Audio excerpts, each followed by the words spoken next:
and they're saying, hey, can you introduce us to this guy over here? And, we want to get into the cryogenic business. And my dad said, you should really talk to my son and his friends. And within a week, we're in Belmont and we're funded. It was just the craziest. And so he calls me and I said, oh my God, I'm supposed to call you when I get back. Right. And that was like within 7 days we were funded.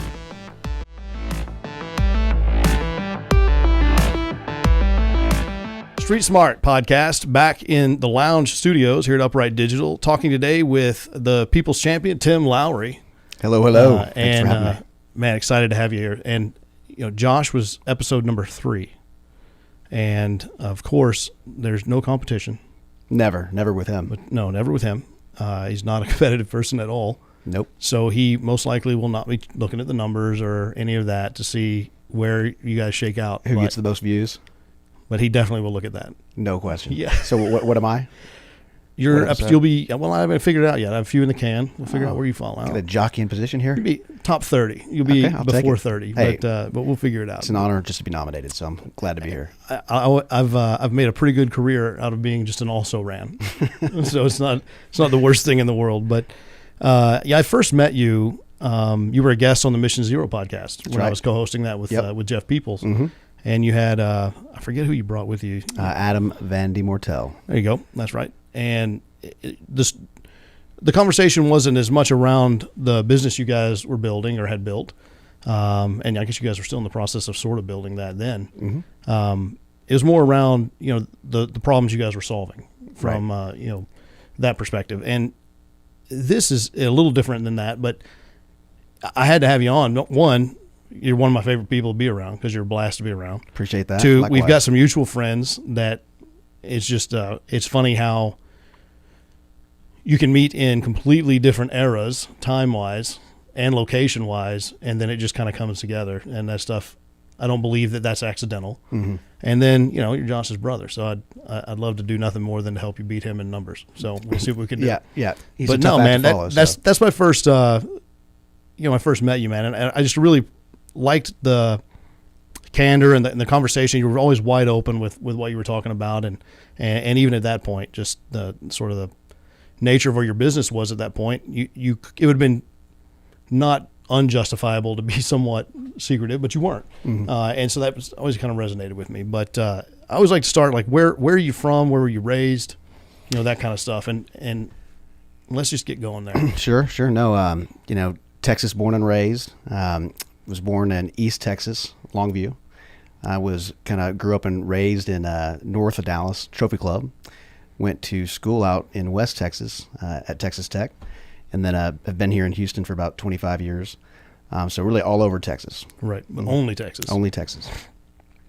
I don't know that I could live in another state. I've looked into it. No, I lived in Australia for about 6 months right out of college. Really? I did, yeah. You just said, I'm going to go learn to surf, or what? Sadly, I didn't learn to surf. I really should have. That's a personal regret. Yeah. But no, I just I graduated from tech, and honestly, I just was not ready to go to work. And had a buddy of mine. Went on a walkabout. Yeah. Had a buddy of mine that kind of gave me the idea, Tony Samples, and moved there for about 6 months, and got a visa, and just waited tables on the beach, and for most of the time. Then Josh actually came to see me, so I quit my job because they wouldn't give me the time off. So when I came back after he left, I worked for a furniture moving company. So just moving, furniture in and out of houses in Sydney, Australia. Dude, that's waiting tables on a beach when you say it like that. It's unbelievable. That sounds awesome. Yeah, it was totally badass. That sounds awesome. In Australia, no less. Incredible. What part of Australia? Manly, Australia, which is like 7 miles outside of Sydney. Okay. Mm-hmm. Man, that's cool. What was that like living in another country? Australia is fairly Western, but it is still another country. It was so far away. That was the biggest thing, is just the time difference. Not easy to get to, yeah. Not easy to get to at all. But no, I loved it. Very Western. You're there and you have an accent, right? So that was really cool. I love that. Do they not realize they're the ones with the accent? I kept telling them. But, yeah. So that was, it was just fun, just kind of learning to be by myself. You're so far away from everybody, and I would kind of characterize it like it was Groundhog Day. You get up and you're going to work, you're coming home, and you're seeing a lot of the same people, but nobody knows you. Right. So it was great for me. I learned to really enjoy my own conversation. I've always been one of those guys in college where I'm like, come with me here, or come with me there, and always want to be around people. And when you're there, you're alone, right? So you really kind of learn to talk to yourself in a way. Sounds kind of crazy, but kind of learn to enjoy my own conversation. Well, that makes sense, though. I mean, you have to get comfortable being yourself, being with yourself. Right. And I think it takes people a long time to do that naturally. So if you can sort of expedite that process by changing location like that, it probably was pretty advantageous. So you were there for 6 months before you came back to the States? Yep. That 6 months feel like 6 months, or did it feel like no time at all, or a long time? Probably felt more like a year, really. It didn't fly by. Yeah. But it felt like about a year, I'd say.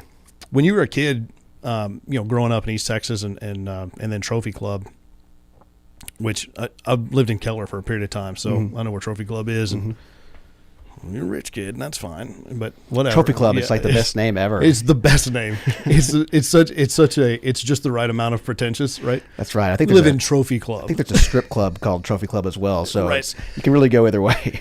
Yeah. Well, maybe that's where you lived.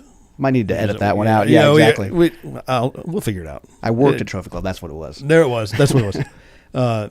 When you were a kid growing up, what did you want to be?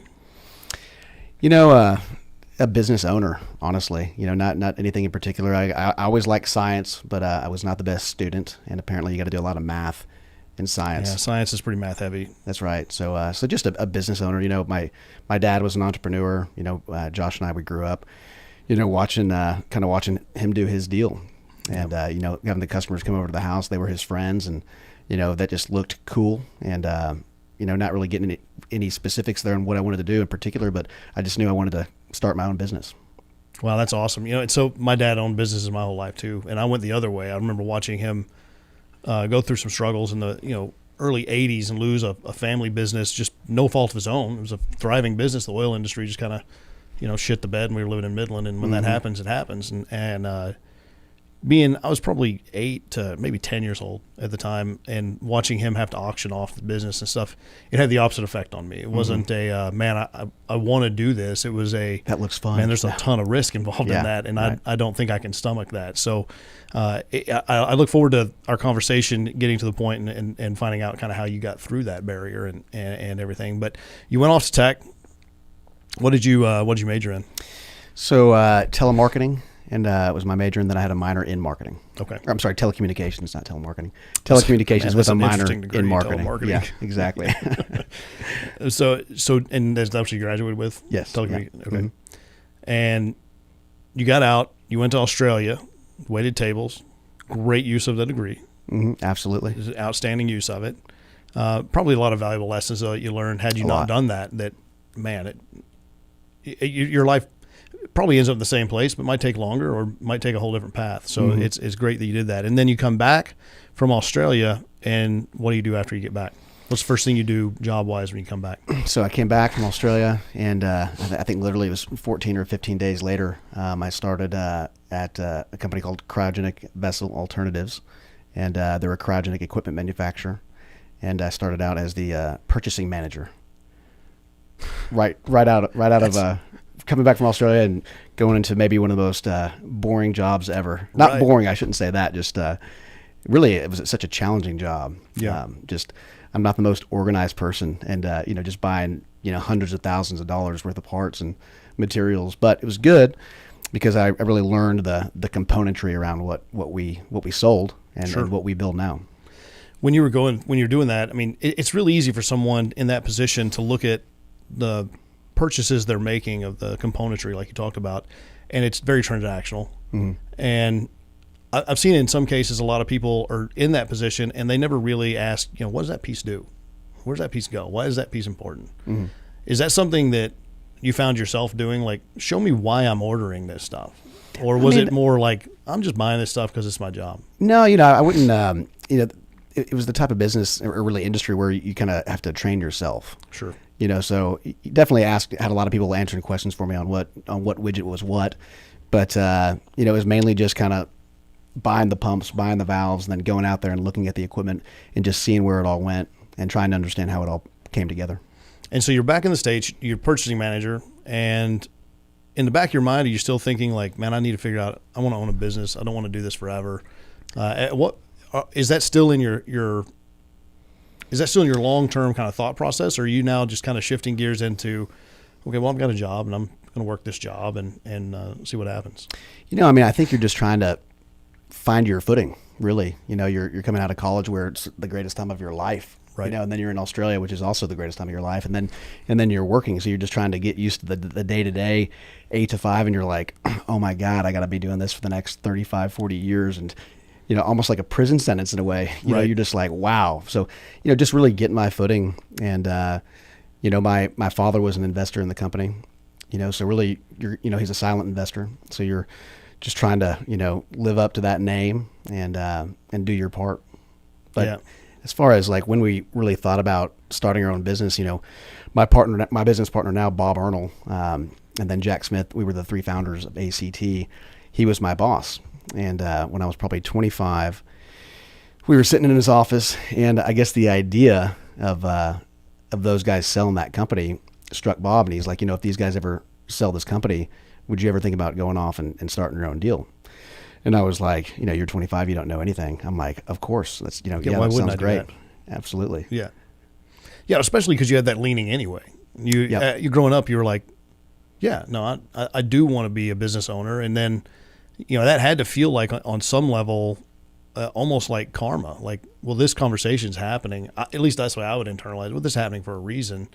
My overarching goal as a kid was to be a business owner, and now this conversation's happening. It may not ever come to fruition, but sure. At least I'm thinking about it. Is that the way you felt about that during that time? I'd say so. Absolutely. Awesome. So how long did you work there? So I was with CBA for about 7 years or so. And I was in procurement for the first 4 years. And then I was like, this is just not really what I want to do. Everybody, my entire family's in sales. I wanted to be in sales. I was always very kind of jealous of Josh. He's out there working for, the other family business, and I'm stuck in the office the entire time. So I really was positioning myself to leave the company and take a sales job in construction. And I was offered a job and then kind of went back to Hector and Chris and Dean. And instead of leaving the company, they put me into sales, and I went to work directly under Hector Villarreal, which was one of the partners in CVA. Great. So how did you, I'll go back real quick. How long after you had been with the company did you have that conversation around if this sold, would you want to do your own thing? I don't remember, a couple years, probably a couple years, something like that. So 2 years in, and then you spent another 5. Yeah. With that, like, well, it was just kind of that was a week ago. A passing comment. Yeah. What I mean? I thought that was going to happen in a month. And here we I never really thought of them selling the company. They were just kind of starting it. I think they started it in 99. And this must have been 2004. So, sure. They're still building their deal. Yeah, right. That's right. And so then you transitioned into sales. How did you find that transition? Was it, cause I remember one time I accidentally ended up in sales just because that's where I ended up. And remember at that moment having a real appreciation for, this is not an easy job. Like this, it looks easy. It looks like they're running around eating lunches and playing golf and shooting shotguns, but this is hard work. How was your transition into that role? It was easy. Yeah. It really was. I'm always, I just have a personality for sales, and wanting to get into it, seeing my brothers doing what they were doing, seeing my dad doing what he was doing.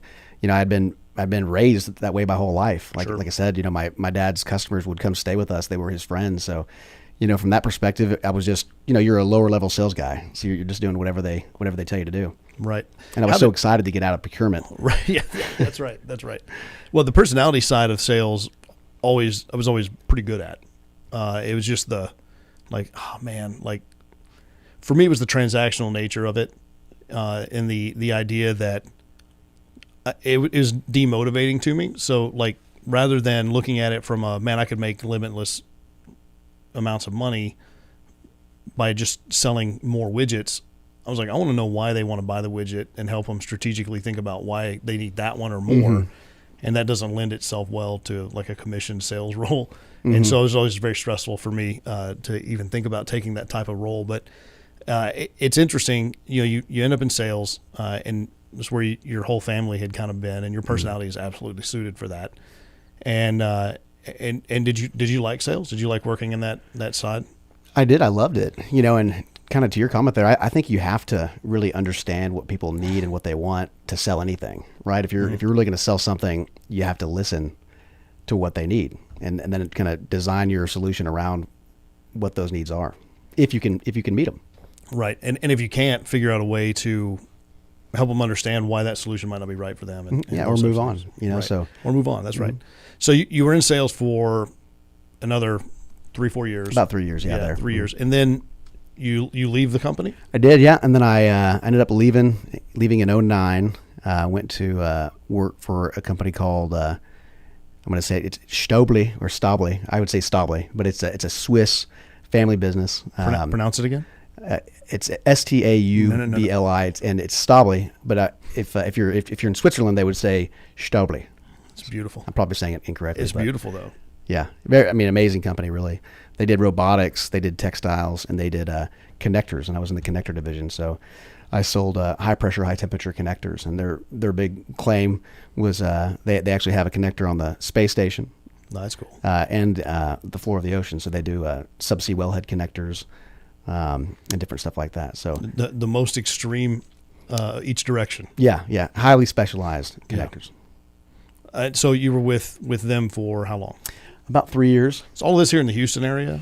So they're based. So it's a Swiss company. The factory's in France, and then the U.S. headquarters is in where did I work? I'm drawing a blank all of a sudden. In South Carolina. Okay. And so you were living in South Carolina or no? No, I was living here, working out of my house, doing outside sales, and it was fantastic. I mean, I loved it. You were remote before remote was cool. I was remote. Yeah, I loved it. It was really, I called it rehab because, at CVA, you're just working your ass off all the time. And I certainly worked hard for Staubli, but it was just a different transition, different type of company, larger company, different product altogether, working out of the house, I just turned 30. So early 30s working out of the house, you just can't beat that. No. You married at this point? Yep. I was married, been married for almost 20 years. Did you have kids at that point? I did, yeah. 2 kids. So how did you find moving into, I have a home office now, that distraction and that type of stuff? Was that there, or were there barriers against that? There were barriers. They were doing their school deals, so I'd get up and take them to school or see them off to school, and I was one of those guys. Even though I was working from home, I would get dressed up just like I was going into the office, and I'd be in my office at 8, doing outside sales. So I'd leave around 9:30, do all my calls in the Houston area, be back by 3:30, miss all the traffic. Yep. And it was beautiful, great job. Yeah, so I had that same experience. Like I said, when I actually ended up in sales, it was with Exterran, or they were Archrock. They were switching to Archrock at the time, and I was working out of Keller, but I had basically a greenfield list of accounts there in Dallas. So that's exactly what I would do. I'd get up in the morning, get dressed for the day, go into my office, all the Salesforce, CRM stuff I had to do, get in my car about 9, head to Dallas, do all of my stuff, back on the road by 3:30, back home. You couldn't beat it. It's a good life. It wasn't terrible. It wasn't terrible. So you're there. How long were you with them? About 3 years. 3 years. That's right. You said that. And so at that point, are you still in your mind, are you still thinking about that conversation? So that conversation in my mind would be fairly formative in terms of someone thought enough of me to ask me this question at 25. Yeah. Now I'm 30. I'm still thinking about that. It's interesting. I must have been because I called one of my business partners, and I was asking if I could park my car at their location, and CVA had since sold to a company called Inox. So the company had just really changed a lot, and there was a show out in Lafayette, and I was going to meet Josh. We were going to drive out there together. So I'd called Bob, and I said, hey, I'm going to park my car here over the next few days, make sure it doesn't get towed. And it was in that conversation where he said, hey, do you remember that question I asked you all those years ago? Or I forget exactly how he said it. And I said, I do. And he said, would you still want to? And I said, fuck yes, I would. That's awesome, man. How many years after that conversation was this? 5. 10? Yeah, 5. Okay. 5 to 7, something like that. Probably 8 at that point. Yeah, the better part of a decade. And so he'd been thinking about it. Yep. And you definitely had. And I mean, how amazing that you just that like, hey, I'm going to park my car here, make sure it doesn't get towed away. It's and then he said, oh, hey, by the way, you still interested in that? Yep. When he said that to you, what was your? I mean, obviously, like you said, what your response was. What was your mind? You're like, man, that whole trip to Louisiana. Now my brain is thinking about that. Well, it really. I'll step back for a second. We all know Josh, and Josh has been just a huge part of my life. And I forget exactly how much earlier it was before Bob had asked that question, but I was out to lunch with Josh. And we had lunch, and we're walking out. We're sitting there in the parking lot, and we're having these life conversations. And Josh is a pretty wise guy, actually. He's got a lot of surprisingly. wisdom. Very surprisingly. You wouldn't know that. you wouldn't. You got to talk to him for a minute to figure it out. But super encouraging. Absolutely. He's such a real guy, and we're sitting there, and he goes, he's coaching me, and he said, Tim, and this is when we're leaving, we're walking out. I'll never forget it. He goes, do you ever think, and the only part I don't like about the story is that it involves money, and I think it kind of takes away from what it meant to me. Mm-hmm. And he goes, do you ever think that you'll make $1 million in a year? And I really stepped back, and I just kind of thought, and I said, I don't know. I guess I've never really thought about it. And I'll never forget it. He goes, that's your fucking problem. You need to change the way you think. And I got in my car, and I'm driving home, and I'm like, you can change the way you think? Yeah. The nerve of this guy. It was a paradigm shift. No, like I'd never thought of that, right. And just, you can really change the way you think. That was very impactful on me, actually. And I really started to try to change the way I think and kind of get out of the typical ruts that you kind of put yourself in this box. And I tried to really get myself out of that box. And it was that comment that really got me thinking that way. What a fantastic comment. And you know what, just a great, brother mm-hmm. and friend. I mean, you guys are obviously very, very close as brothers, but mm-hmm. I mean, friends as well. We are. And when you have someone in your life that can speak that kind of a truth to you, mm-hmm. It's pretty amazing. And you're right. But it's interesting though, with you having like, I wanted to own a business my whole life or whatever. And so many times owning a business, you've got to be able to change the way you think about something. Mm-hmm. Right. Did you, up until that moment, not recognize that as something that is a skill you'd have to have? I don't think I did. Yeah. You really start to, you're still growing up, and, you're in your early 30s still trying to carve out your career, and I loved working for Staubli. I was making the most money I'd ever made. I was working from home. I had 2 young kids, beautiful wife. I really had it all. And I had a month vacation. They would encourage you. It's a European company, so right. Yeah, when they go on vacation, they go on vacation. Yeah, I mean, and they're a great company, but they closed down in all of August. So it's just a different lifestyle. Sure. And that's why I kind of say it was like rehab. It's just learning a different way to really have that work-life balance, and they were really good at it. So lost my train of thought there, but well, you were talking about how and this is a lot of ways how I feel at this point in my life. I've got a fantastic job, and mm-hmm. my family's secure, and we have a home, and things are great, and we have money in the bank, mm-hmm. and now if someone came to me and said, "Hey, risk all of that and let's start a business," I'd be like, "Oh yeah, good luck with that." But it'd be something for me to be really, really hard for me to wrap my mind around. I think that's where you're going with that. Well, yeah, I mean, you're definitely around me, of different parts of it, but at that stage, you really have nothing to lose. For me, it really depended on how old I was at the time. We didn't have any money. We're still just, like I said, kind of carving out your life. So when the opportunity came up, I was like, this is the perfect time. If I fail, I'll recover. There's plenty of time left in my career to do that. And then the further along we got into ACT, the way I describe it is, I had nothing to lose. And then at the end, I had everything to lose. And just that 10-year, it's amazing what happens in 10 years. Right. Yeah, no, 10 years is a long time, but man, you can compress a whole bunch of shit into a 10-year mm-hmm. period. Mm-hmm. And it really isn't that long when you think about no, it's not. The grand scope of things. So it goes quick. Has that conversation with you. You head off to Louisiana. Mm-hmm. Your car does not get towed. Doesn't get towed. So it's a good thing you made that call. And at what point do you guys begin kind of talking about the formation of ACT and what that's going to look like? So they had already kind of been thinking about it, and I really did just kind of come into it. And I said, let me be a part of this. I can do sales. I was the number 1 or number 2 salesman at Staubli every year I was there. and ultimately, I'm a good salesman, but I had a great market, I had a great customer, and we can get into it here in a little bit, but, I didn't really sell anything until I came to ACT, and I'll explain that here in a little bit. But we would get together and put together our business plan. We'd work at nights, we'd work on weekends. Everybody had their day jobs, and it took probably 6 months to really get out there and get that funding. And I was actually at I forget, it was like Business Pro, what we bought this program on putting your business case together, your business plan. And it took us forever. Like, there were so many different slides. I mean, it was just so many damn questions. And ultimately our business plan ended up being like 15 slides on a PowerPoint.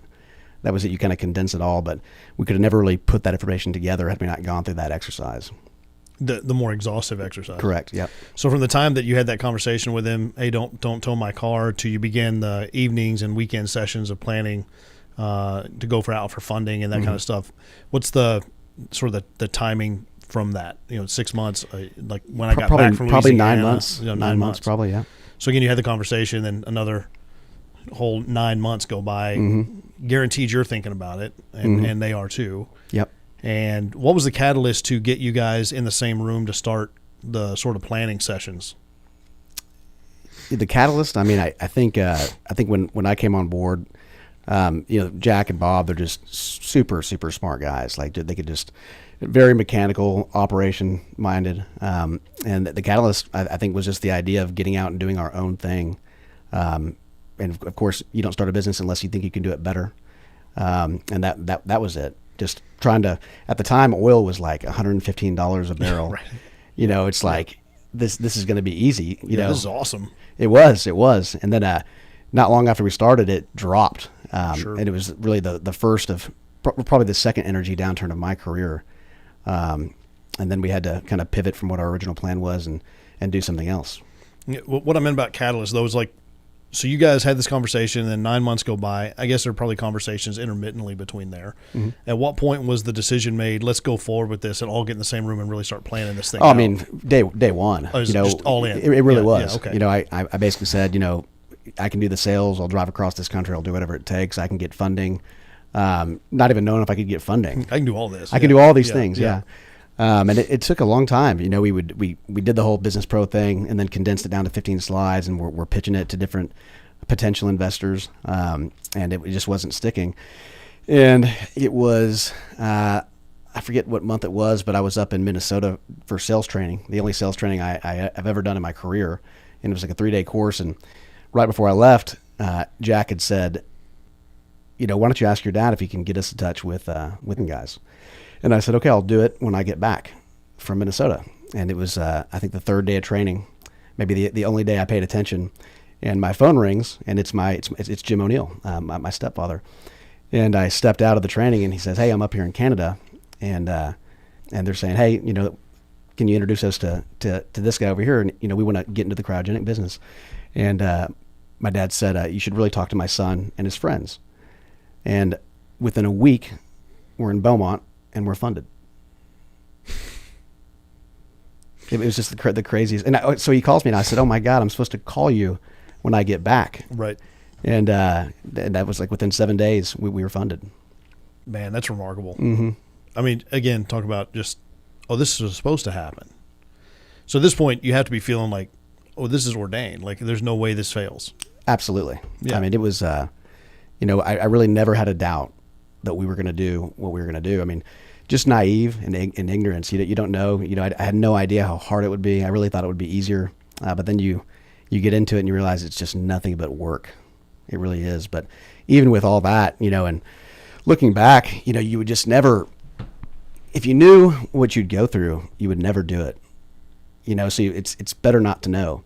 Yeah. And then once you get into it, you're learning all these lessons, and it had to be, to do what we did. I mean, just a less than 1% chance of probability, but in my mind, it was always going to happen. And that belief came from what? I don't know. I just confidence in myself, confidence in my team. Working with Bob and Jack, we I just knew that we would figure it out. We did have a big competitive advantage on the engineering side. We did design trailers that were lighter, hauled more molecules down the road, and ultimately, better net earnings for our customer. And that was our pitch. So we had a design advantage. But it was, even with that, I just, when you make the choice that you're going to do something and you have that goal, you're going to have all different kinds of ups and downs, but as long as you're, changing whatever behavior you need to achieve that goal and kind of adapting to the situation, you will succeed. So I don't know, just a kind of a blind belief in a way. But I'm not really sure where it came from, but I definitely had it. Yeah. Well, in my mind, there were too many things lining up, like just the funding thing's a fantastic example of that. Mm-hmm. If it were me, I'd be like, oh, yeah, I know how hard this should be, and things seem to be aligning for us. So we're either doing something absolutely correct, mm-hmm. or this is supposed to happen this way. So you guys get funded, and what's the first thing you do after you get funded? What do you start working on next? So we got funded, and part of our deal was we were going to build LNG trailers to stock. So we built the first 50 trailers without a customer. So we went straight to work. So for me, I was VP of Sales and Marketing, so I'm, getting all the advertisements ready, and it's really difficult to get, brochures together when you have no pictures. Now, you guys are going to sell these trailers, not lease them, right? Sell them, yep. Sell them, yeah. Yep, and just kind of market them off availability, and that's when LNG, kind of like hydrogen is today. LNG was the sexy word. Everybody's getting into it, and there was other competitors out there where people were buying really based off prospection. They would just go out there and buy equipment, anticipating the need. And then it didn't take long for oil to drop and all those dynamics to change. And really it was within the first 18 months of us being in business. But, what did I do right when we got funded? I went to work, started going through basically like the phone book, different trade show, we were looking at different trade shows. So I'd go get that list and I would just call down alphabetically each customer trying to make that first sale. How long did it take you to make the first sale? We did it within, we had to do it within the first 90 days, or we went out of business. So how long did it take? It took about 89 2.5 months. Yeah, it really did. So let's see, we opened up the shop there in September, and I had it sold by December, and we were building it as we're obviously trying to sell it, and went up to I just watched the Pursuit of Happiness actually with Will Smith, and there's a scene in there where if you look at that, he has to do everything, and go pick up his son. So he's trying to figure out how he can be more efficient. How he doesn't hang up the phone, mm-hmm. doesn't drink any water, so he didn't have to go to the bathroom. And I'm like, my God, I'm going to be like this guy. So I go in there and I'm just literally going down that list of people at a trade show, and it's 11:55, and Jack pops his head into my office and he's like, let's go to lunch. So I start to get up and I'm like, I got 5 more minutes. Now I don't go to lunch, I eat in my office. So it's kind of weird how you transition there. Sure. But so I sat down and my next call was to Rev LNG. And Dave picks up the phone and he goes, I was just about to, your timing is perfect. I was just about to place an Always order. like to hear that. Yeah, exactly. Nobody ever says that. And he goes, I was just about to place an order. Why don't you send me a quote? And I said, okay. And where are you located? And he goes, Rochester. And I said, oh my God, I'm actually going to be in Rochester next week. And he goes, really? And I said, yeah. And he goes, okay, well, we'll come by and see me. And I hang up the phone and I book my flight to Rochester. Yeah, this just turns out I was just going to be there right after you told me where I needed to be. So absolutely. It works out great. So that's awesome. So in this time period, I mean, you're married and kids, mm-hmm. and this is going to take a tremendous amount of your energy and time and patience and all of that stuff. You're still married to the same woman, mm-hmm. so huge amount of patience on her part, I would imagine. How did you guys navigate that when you said, okay, babe, guess what? I've got a great idea, and it's going to be absolutely brutal, but worth it? At first, she might disagree with this now, but, she didn't want me to do it. And, she didn't see all the things that I saw. And, we do have a very competitive family. We do, and I saw that as my, maybe my only opportunity. At the time, this was like my first and best opportunity, and I'm doing this no matter what. And once she kind of saw that and saw that belief, she never really questioned it, and we were fortunate to where she was staying at home, watching the kids, and we just went to work, and she trusted me. She really did. Man, that's huge. Mm-hmm. And I mean, there's so many times I've watched friends of mine and other people that my dad knows that have been entrepreneurs, started businesses, found it, and they just grind relationships into powder. Yeah. And to say that's not been a concern of mine, if I ever decided to do that, it's like, man, I don't know if the juice is worth that, And so it's always, I always ask that question, especially, knowing when someone's going to start a business that ends up, at the scope that yours did, that takes a lot of work and a lot of hours and a lot of dedication, a lot of attention that has to be placed there that then can't be placed other places. Sure. Yeah. And that sport's absolutely necessary. So I'm always curious how, like you said, your wife initially, her response was, man, don't do it. And then, how you bridge that over to, okay, go ahead. And it was just her seeing that you believed it. Mm-hmm. And I was traveling all over the country. I'd never traveled that much in my life. And our other brother, my younger brother Dan, we're playing golf one time on the weekend, and he said, I forget where I said I was going, and he said, "Do you have to go there?" And I said, "Dan, I don't do anything I don't think I have to do." So that's kind of the same to Adriana. She just knew that I had to do it, and to do whatever was required. Yeah, and that's important too, that they see that, hey, this is not something that I'm choosing to do just to go do it. Right. This is something I believe will further the business and help get me back to a place where I don't have to. Exactly. Right? Yeah. I would always say, I'm doing future Tim a favor. I said that so many times, doing future Tim a favor. And Josh, this is not his quote, but it's something he said to me. He goes, Tim, excuse me. He goes, people are rewarded in public for what they practice in private for years. And I would just lean on that, just get up early in the morning, drive to work. And, I've always had that feeling that you could just work your way out of an issue, and if there's a problem, there's only one way to solve it, and that's to work on it and solve it, and not hide from it.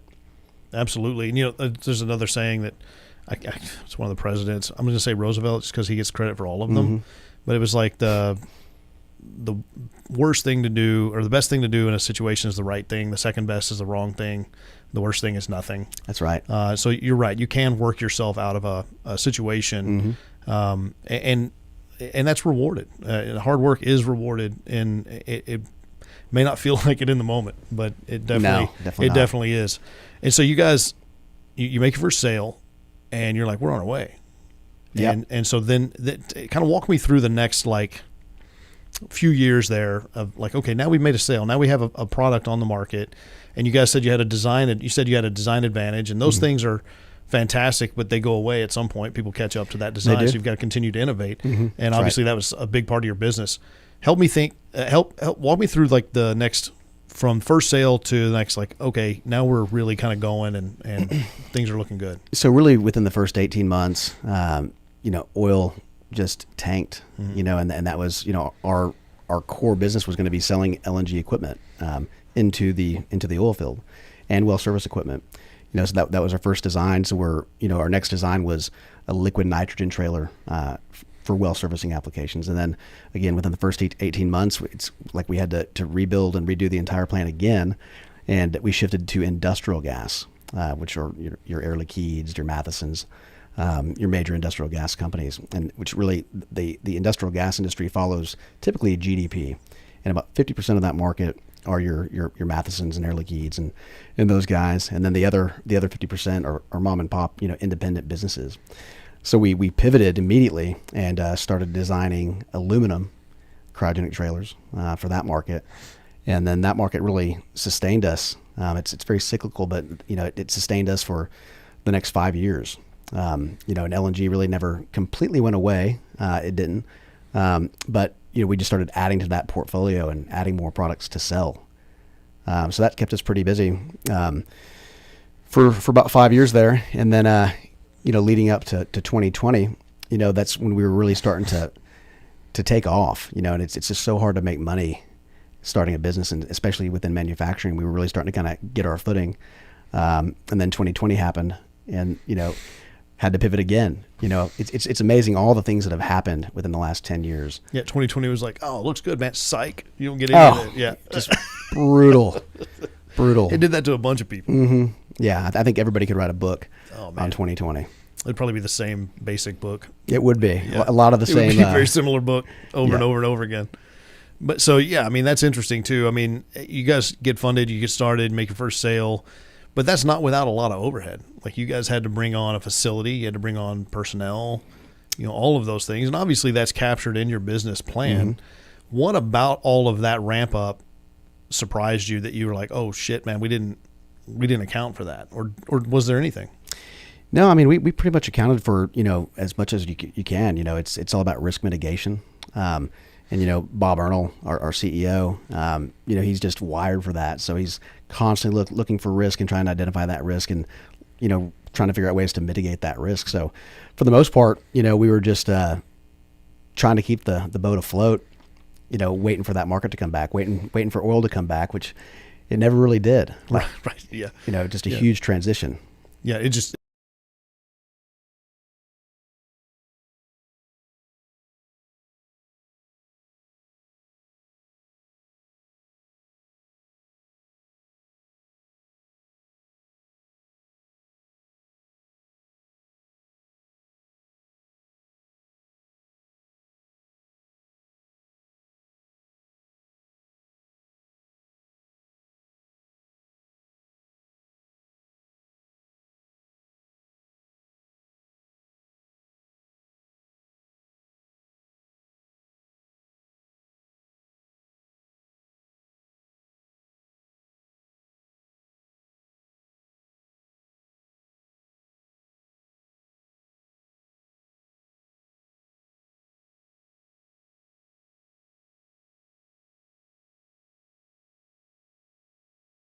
Day one, when you started the company, it was let's build this and sell it. Mm-hmm.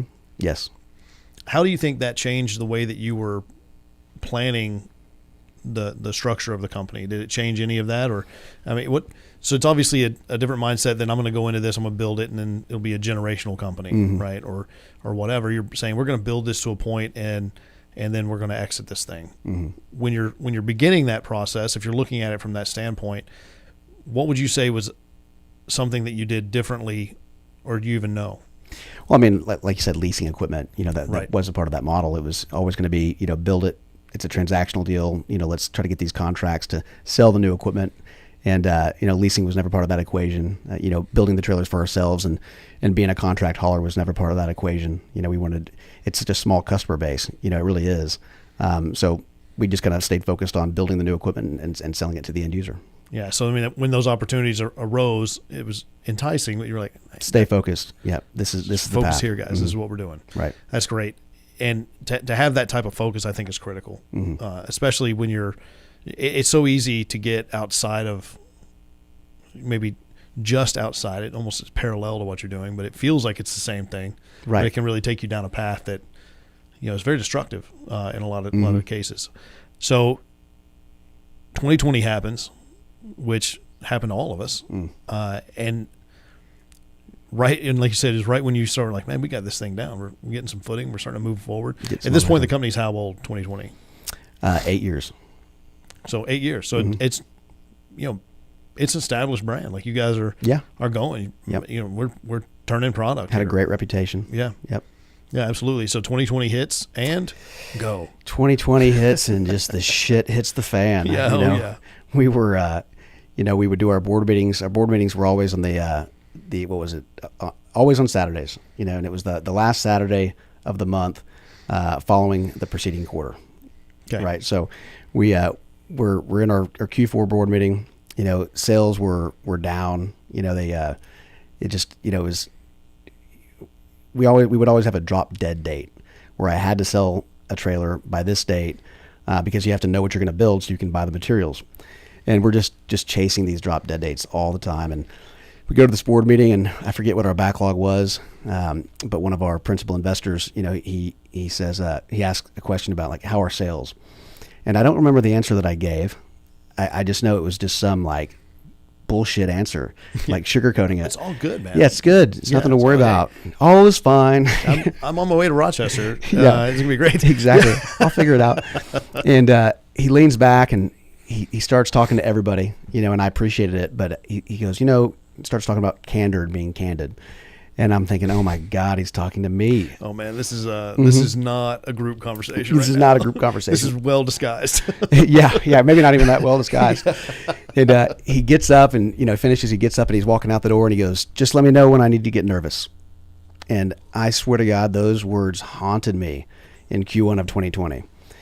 And I'm just like, okay, I got plenty of time here, And it's January goes by, February goes by. We're not getting any really new business of towards the end of January, people thought it's still just a normal year. Yeah, I mean, we actually, like, hey, this is not a big deal. It was not a big deal at all, and then February, and then really March is when it really started to go really crazy. And March 1st, I sent an email out to my sales guys, and I said, we have to close everything, everything. If you got it, you have to win it. You have to close everything. And then March 1st, 2nd, 3rd. Each day was worse than the day before, and I was like, okay, I cannot watch the news, stop watching the news. So I stopped watching the news immediately. And, of course, 6th, the 7th, the 8th. And then on March 13th, I'll never forget it. It was a Friday. And, of course it was Friday the 13th. Friday the 13th. And, we have my stepfather, Jim O'Neill, and then our father, Greg Lowrey, a great relationship was in our lives. But he was having a back surgery, and he chose Friday the 13th to have back surgery. So I'm driving, don't have anything going on, so I'm driving out to East Texas to go help him through that. And I'm trying to close this deal. And I literally called my customer and I said, "Have you watched the news today?" And he said, "No." And I go, "Do not watch it until I call you." And I'm literally pulling over trying to revise this quote on my way to East Texas. And I got my hotspot with my phone. And finally I'm like, screw it. I'll just send it when I get to my dad's house. And I walk in, go to the front door. He's got Fox News on, and it's President Trump declaring a national emergency. And I'm like, oh, my God.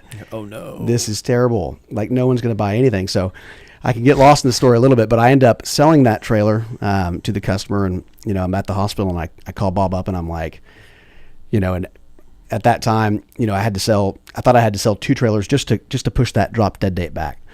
And I sold the one, and I'm like, "Man, I'm sorry. I sold one." And he goes, "No, that's all you had to do." He goes, "It's no blood. Good job. Now all you have to do is do that exact same thing every week for the next 52 weeks, and it's going to hurt like hell. But if you do it, we'll be fine." And no pressure. No pressure. So then, March and then into April, we decided that we were going to, we called it the Golden Roads Letters. And we're sitting there in his office, and it's like 8:00 at night. And he goes, "This is going to be the most beautifully written letter. It's going to take us at least 3 days. And we're going to send it out to all of our major customers and basically say, hey, you need us. Please buy something. You need to buy something. Let's not lose track of this moment. You need the equipment. You're still going to need the equipment. Let's keep these things moving."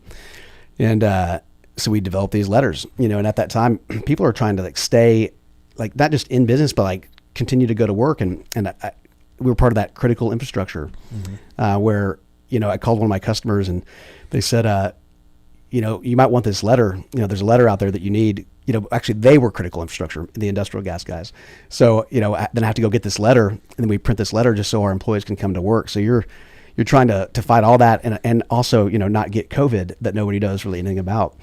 So we're trying to, develop this, write this letter and then, keep the doors open literally so we can continue to build the equipment. And we were so concerned that they were going to really shut the country down, and I forget when they did that, but, I'd gone out to lunch at Chick-fil-A and they closed the inside of Chick-fil-A, and I'm in the drive-through, and I'm like, oh my God, thank God the Chick-fil-A drive-through is amazing. Yeah, they're gonna close the entire country down. So we're just running around when God's chicken gets shut down, it's bad. It's bad time. It's bad. Yeah. It's bad. So so we developed these. We're writing this letter, and Bob goes, we're in his office, and he goes, Tim, we're gonna get these out. We're gonna get these sales. We're gonna stabilize the production line, and then you can go home and turn on the news, and you won't care because you'll just be going right down this golden river, and trying to we were just trying to get out of 2020. So we were fortunate enough to where we have great customers, and we came through with a couple orders that really sustained us. We slowed the production line down to kind of buy time.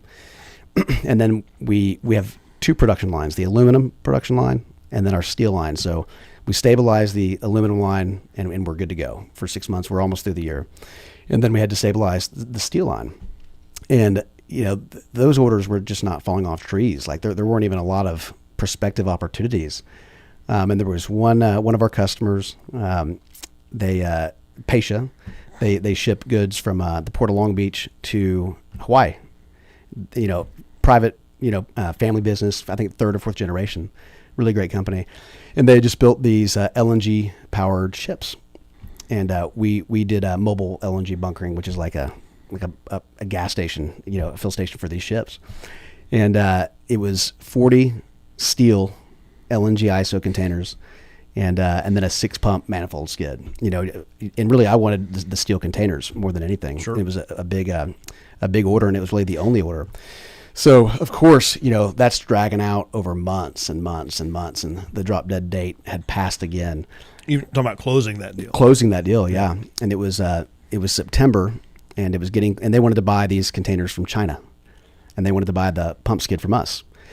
So we're trying to incentivize and package this deal. Buy all of it from me. And they're like, yeah, but they're cheaper from China. They're cheaper from China. And we're going through that whole pitch.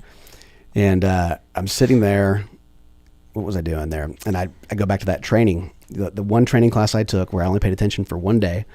They had given me all these workbooks, and that I never filled out. And I don't even know how the hell I still had these things. And I'm like, where are those books? I'm going to go read those books, and I'm going to craft this closing pitch.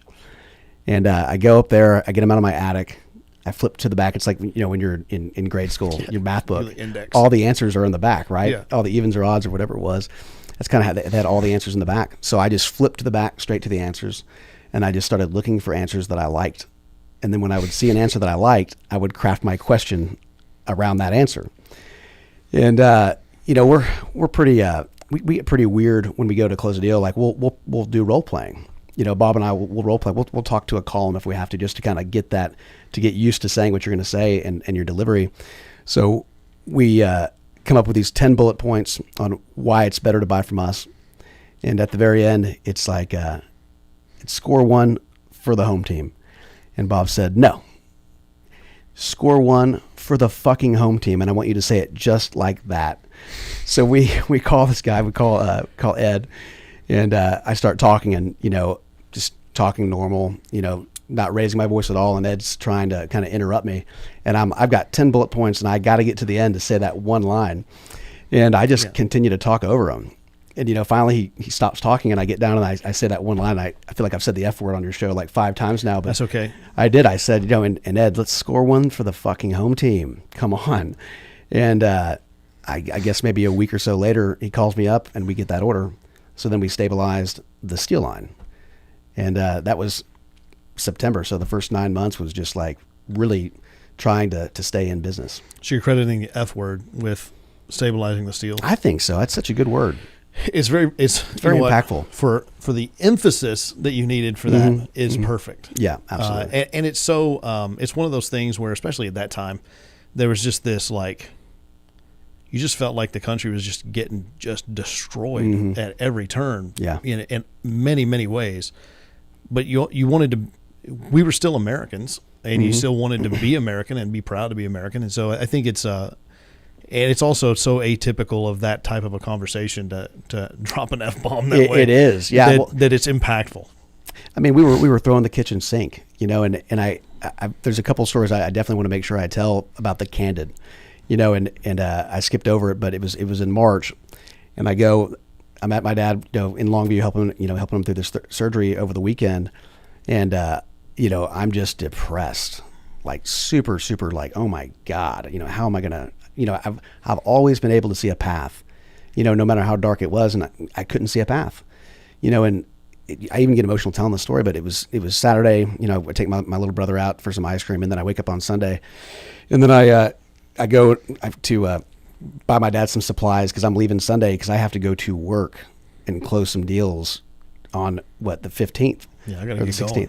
I got to get going. And I'm driving through Longview, and I love Longview. You know, it's a beautiful town, but you know, people from Longview are going to hate when I say this, but like there's a lot of rundown buildings, you know, and a lot of those jobs left, you know, 30, 40 years ago, you know, and went overseas.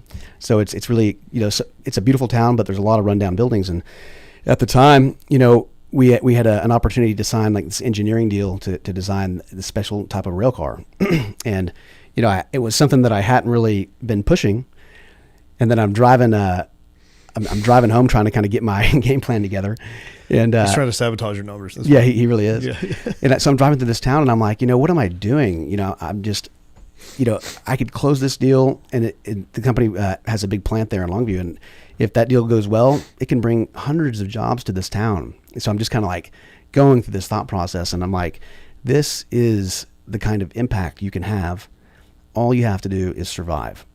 So for the next 3 hours, I'm like, okay, what does my customer look like? You know, and I'm like, he's 1 to 3 people, you know, any more, they're just going to confuse it.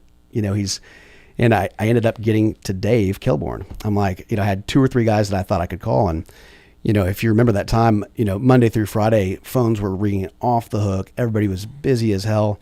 So I texted Dave and I said, can I talk to you tonight? I'm going to call you when I get home. And he says, yeah, no problem. So I get home from that trip and walk straight to my printer, and I pull off these, you know, printer paper, and I put it on the table, and I just kneel down, don't even sit, and I have a pencil. And I'm like, okay, what do I want? And I literally wrote that out. And I was like, what do I want? And right. And I wrote down time. And I was like, how do I get it? And I wrote that down. And then I said, well, 1 trailer is a week, 4 is a month. And I have it all right there. And I call Dave, and I'm like, Dave, you know, I've been trying to be more candid.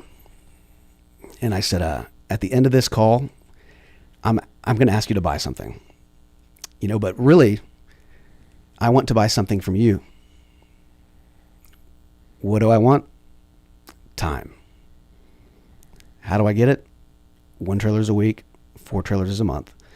And this is Sunday night, and he buys them right there without even a price. He's like, we'll work out the price. And I mean, I went to bed and I slept like a baby. And then I get up that morning and I'm feeling great, obviously. And this is March 16th. And I call Josh. And another funny story, you know, Greg Lowrey, our dad, you know, when I was graduating high school or college, I can't remember exactly when it was, I was like, and I was not the best student. I said, you know, I'm just going to be myself. And he goes, no, don't be yourself. Strongly advise against that. I strongly do not be. And I'm like, what are you talking about? He's like, you can't be yourself. No. And, you know, I want to give him some credit. Like now he's like, that's not how I meant it. But, I was like, what do you mean I can't be myself? So, you know, fast forward 15 years into my career, you know, I'm talking to Josh and I said, you know, I've been through 3 energy downturns, 2 800-year floods, and the ice apocalypse or whatever it was. Actually, that was 2021. There was one more, like I think we missed 2 hurricanes like a week earlier, like just the most ridiculous stuff. And I said, and each time I just worked my hardest, and each time we made it through. So I'm just going to be myself. And Josh was like, dude, you are helping me. And I was like, and dude, when he said that, like when he said, dude, you're helping me, like that was like energy. Sure. You know what I mean? So man, we made a pact right there, like to find creative ways to do business. That was the first time that we really did business with Galtway and the marketing team, you know, on the marketing side of it. And just trying to be creative. You know, my mother would ask me, you know, what can I pray for around that time? And I was like, pray for creativity. You know, because and that's why I said, you know, the emphasis on the F word, like we would try anything, you know, to get a result. Well, you're just trying to, at that point, everyone was trying to do what you were doing. Mm-hmm. So you had to do something to sort of shock the system, right? And exactly. That's definitely would do that. Exactly. You know, I had friends, you know, calling me, and I'd see them, you know, they're probably worried about me, is what I thought. And I was like, they should worry about themselves. Yeah, really, you know, like, and I just like put my nose down, and it's not just me, you know, I have a whole team behind me. But just my mental attitude was like, I'm going to show no fear and just try to close deals, and that's what we did. I mean, it was the craziest year of my life. And then really 18 months later, we sold. So it was just a total flip. It's crazy to think too. I would imagine you've looked back at this, just how much that all of the effort in 2020 probably set you up for that 18-month following exit. It absolutely did. 100% it did. I was just a different person. And then in 2020, we started going out and doing more shows, doing more speeches. And ultimately that's how we met, our buyer and who we work for now. So it absolutely set that up. At what point were you guys looking at when you guys first started, structuring the company and everything, did you look at okay, here's the timeline, here's when we would like to exit? Or was that okay, that will present itself organically? I don't think any of us thought that it would take that long. It's not a long time, but I think we thought we'd have it done in 3 years, which is just ridiculous. We had no idea. But I think we had that in mind, maybe a 3 to 5 year turn, but that was just us being beginning that was you being yourself. Us being underestimating the challenge for sure. Yeah. But I think we thought maybe 3 to 5 years. I would have never thought 10 years. Had you told me that when we were, getting that funding and really getting it kicked off, I would have, 10 years seems so far away when you're looking towards it. But then looking back, you see how quickly it really goes. But no, the answer to your question is none of us thought it would take that long for sure. But there was no okay, we're going to build it, and at this point is the time to start looking to seriously exit. Yeah, no, we definitely had an EBITDA number that we were trying to hit for sure. Sure. Mm-hmm. So you get through COVID, you learn a tremendous amount, and also you've kind of learned the value of, like you said, candor. Learn the value of sometimes just say what you need to say, right? And whatever shakes out from that is just what shakes out, and right? We move on from that, and I think that serves. I know that the older I've gotten and the longer I've gotten in my career, the more comfortable I've gotten doing that. When I was younger, right, I was a little more hesitant to do that, just because I'm like, oh man, I don't want to say something in that long term affect myself, So as you get older and more successful, it becomes easier to be that. It does. Or in the case of 2020, not desperation, but something like that. True desperation makes you okay, well, it doesn't matter what I say now. It's either going to work or not work. That's right. Yeah, there's no time to waste. Right. I have to go now. So you get through 2020, and like you said, you guys are starting to do a lot more outward facing, this is, putting it out there, this is what we do and who we are, and the things we can offer and the solutions that we have. And you met your eventual buyer at you said at an event at one of these trade shows, and I'll step back for just a moment. Hydrogen, hydrogen's a cryogen, right? And we're cryogenic people, and the hydrogen market, was maybe 1 to 2 trailers per year, and it could cost over $1 million to design the trailer, just in the engineering cost. Making it, just design it. Yeah, so you gotta, exactly. So it's not something that you want to sell two of. So we had our customers. We're payload and optimization people. We really are. That's what we do, and that's how we're known. So these customers were saying, hey, we want another supplier for these trailers. Do you guys want to get into it? So we had been getting asked by our key customers for years, and just essentially saying no. So I think it was around 2020 that we decided to invest in a hydrogen design for a liquid hydrogen transport trailer. So once, and then kind of the political headwinds started to change, and obviously this administration is big into green energy, and green energy is a great idea, right? I mean, who doesn't want green energy? And again, I was raised in the oil field, I really was, but it was when that market really started, people were getting behind that, and how they have all these green energy initiatives. And, we made the choice to design that trailer, design our hydrogen trailer. And then it was just, the timing was perfect. It really just flipped. And then, there was just all the, not headwinds, but just, we had all the tailwinds, excuse me, I'm not a pilot. And they shifted. But they shifted. They really did. And that was really the biggest thing for us. That was what really set, our company apart. There's really only about 5 companies in the world that can that build liquid hydrogen trailers, and they're all public, and we were the only private one.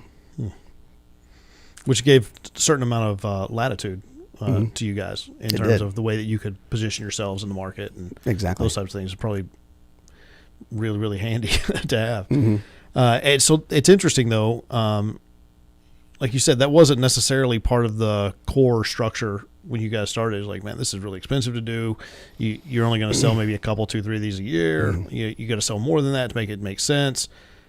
And in the past, you know, while this was still, you know, a transactional thing, you're still selling the trailer. It is a different thing.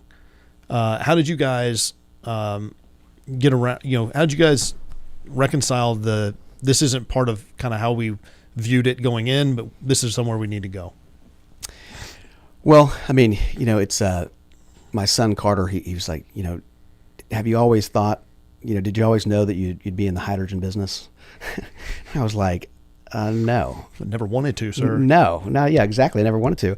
You know, I got into this business, you know, really when it was all about well services and nitrogen and that type of equipment.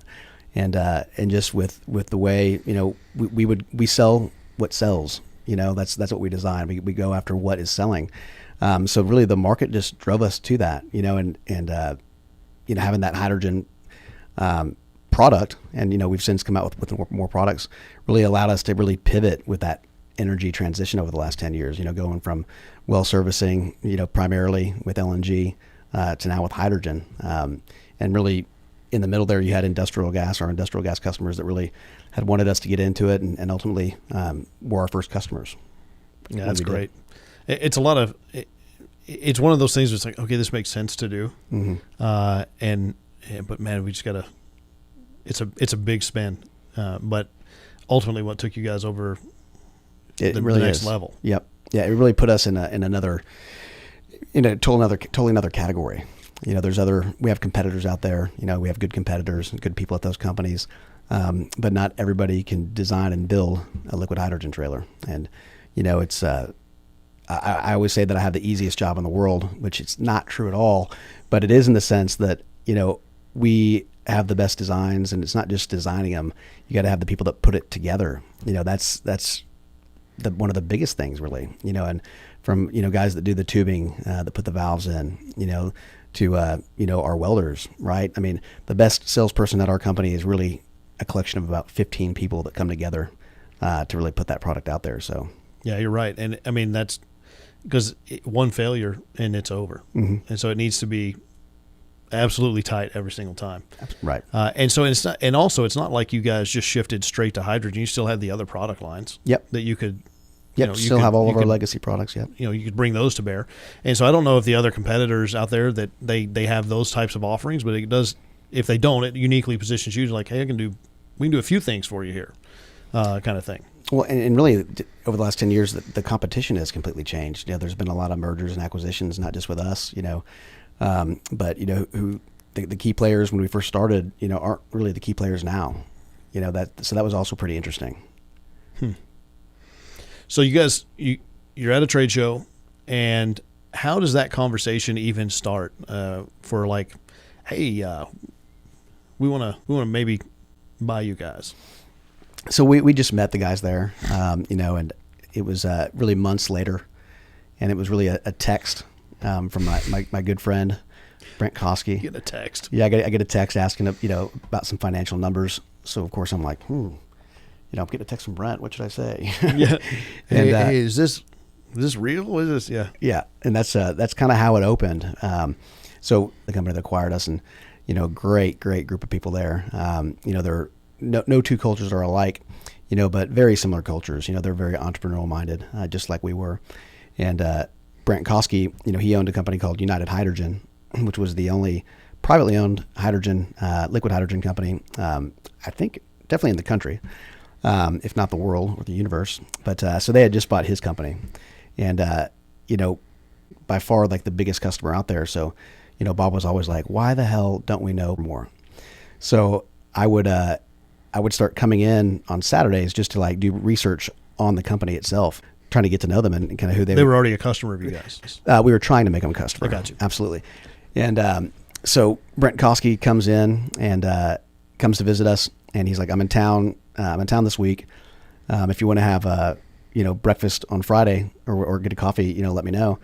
And we had another customer kind of pop in on us that week that really just threw off my schedule completely. And I ended up taking him out on Thursday night, and I'm driving to work on Friday, and I'm like, I cannot believe that I did not set that breakfast up with Brent, and I'm like, it's not too late. Text him, So I texted him, and I knew that he was leaving at around 11:30, and he texted me, and he's like, yeah, I'm at the Marriott Bonvoy, and I'm like, okay, where's the Marriott? So I look it up, and there's two. And by the way, that's a program that the Marriott has. It's not the name of a hotel. I've since learned, but I'm like, okay, Marriott Bonvoy. Where the hell's the Bonvoy? That's a rewards program. It's right. So that's right. Yeah. Now I know.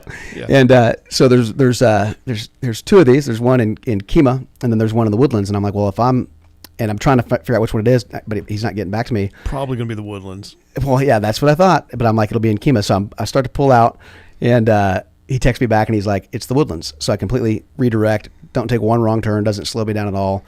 And, the GPS says I'll be there like 3 minutes early. And I'm like, that's plenty of time. I'll make up time. So I'm driving there and kind of getting my thoughts together. And the Woodlands, there's trees everywhere. Like you can't see around the corner. So I can't find this damn Marriott. So I'm like, screw it. I'm going to find it on foot. So I park my truck, I get out, and I'm just like running around like a crazy guy. Like, where's the Marriott Bonvoy? Where's the Marriott Bonvoy? And I'm running up. Oh, look at that guy. Exactly. Sad what happens these days. This town's really going to hell. Yeah. And I see it, and I'm running up this hill, and I'm literally running with the quotes, the quote in my hand, and I'm looking at my reflection, and I'm like, I'm going to be telling this story to my kids that I literally ran uphill to make this sale. And he said that he was going to be by the front desk next to the Starbucks, and I walk in, I see the Starbucks, and I see the front desk, and I don't see anybody that looks like Brent. And I'm walking around, and he calls me, and it's like 11:07. I know I'm kind of weirdly telling the minute by minute here, but I'll never forget it. And he says, "Where are you?" And I'm like, "Man, I think I'm at the wrong hotel." And he goes, "Well, how the hell did you do that?" And I'm like, I don't know. I plugged it in the GPS, and it just worked out this way. I'll be there in 5 minutes. And I hung up the phone, and I walk out to the valet, and I'm like, is there another Marriott around here? And he goes, I don't know. And I'm like, God damn it. And I literally start to run in a circle, and about halfway through the circle, I'm like, somebody here knows if there's another Marriott. So I come back to the valet. It's a different guy. And I'm like, is there another Marriott Bonvoy here? You're just defaulting to action at this point. Just reacting. I just need to do something. I got to do something. Yeah. And I better be running. Yeah. And, I better be running. I don't know where I'm going, but I'm running. Because he's leaving at 11:30. Right. That's right. I don't know if I get till that point. And he goes, yeah, see that hotel right behind you? And I look behind me. And the more I tell the story, the further the hotel gets away. But I mean, this thing, it looked like a mile away. So I just start running as fast as I can. And I mean, I'm running as fast as I can. It's a good thing that you're a long distance runner by trade. Yeah, exactly. Yeah. very, very pretty good runner. And I'm running through like school, groups of children, like on field trip, running past old people. And about 20 yards before I get to the hotel, I'm like, okay, I got to slow down so I can catch my breath. And I walk in there, and I'm just sweaty. I'm breathing hard. And I'm like, where's the Starbucks? And I walk over, and I see him. And it's 11:13. And he gets up, and I shake his hand. And I go, I was not going to miss this meeting. And we sit down, and, looking back on it, within the first 8 minutes, he says he's going to buy the trailer. So we actually had 10 minutes just to talk. Oh, wow. And that's how we became, that's how Plug Power became our customer. So now you've onboarded Plug Power. How long after that was the conversation around the financials and the beginning phase of from the Ferris Bueller dash through the woodlands to get the things I like that. To now, hey, let's start having a conversation around maybe exiting this thing. 4 months. Wow, that's awesome. Mm-hmm. I bet that felt like no time. It did, yeah. And then it took about like 3 months to actually get it all closed, and they were just the most stressful 3 months of our lives. But it really did all happen so quickly. Man, glad it happened though. Me too. It's 2 years ago, almost to the day. Has it been that long? It has. That's awesome, man. And so now what? Now you're working for them still. Mm-hmm. Yep, working for them, loving it. And I mean, just kind of doing the same thing I was doing, but on a much larger scale.